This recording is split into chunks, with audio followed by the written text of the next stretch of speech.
Kaixo eta ongi etorri jakindunera. Gaur, oxidazio zenbakiak ez metaletan ikusiko ditugu.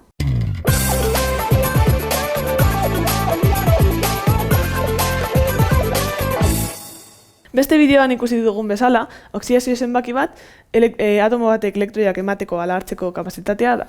Metaletan, normalean elektroiak ematen dituzte.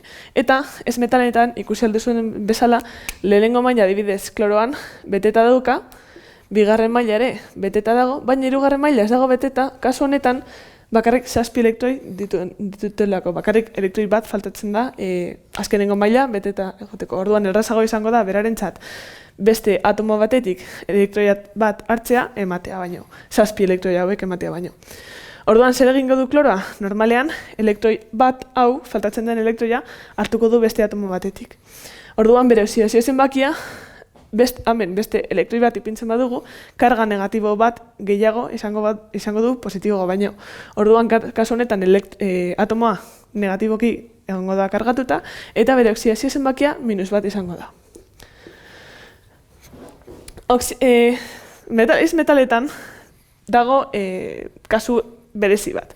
Zeren eta batzuetan bi ez metal lotura bat egin aldute, loturako balente bat egin aldute, eta kasu honetan ez metal batek metal bezala jokatu behar du.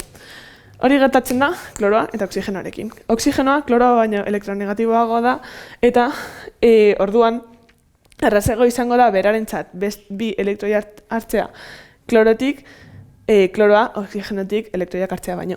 Orduan zer gertatzen da? Bueno, hau gertatzen da oxigenoa txikiagoa delako, orduan elektroiak nukleoaren hurbilago dauenez eta hemen karga positiboak dagoenez eta hemen karga negatiboak, karga hauek elkarren nuklearentza mugitzen dira, eta orduan zailago izango da elektroia hauek hartzea hirugarren maila dauden elektroiak baino. Orduan zer gertatzen da? Oxigenoa oxidazio zenbaki negatiboa izango du, eta kloroa oxidazio zenbaki positiboa izango du metal bat balitz bezala. Zer oxidazio zenbakia edukiko du oxigena? Azkenengo mailak bakarrik 6 elektroi dituenez, beste 2 elektroi behar ditu azkenengo maila betetzeko. Orduan bere oxidazio zenbakia -2 izango da. 2 karga negatibo gehiago izango duelako positibo baino. Orduan zer egin behar du? Kloroarekin lotura bat egin, ez dakigu nola, edukiteko 2 elektroi horiek. Orduan kloroa, bere metaleko oxidazio zenbakiak izango dira, esan aldira, 1, 3, 5 ala 7. Zergatik, elektroiak ematen dituenez, berdin dio ematea berdin dio zenbat eman.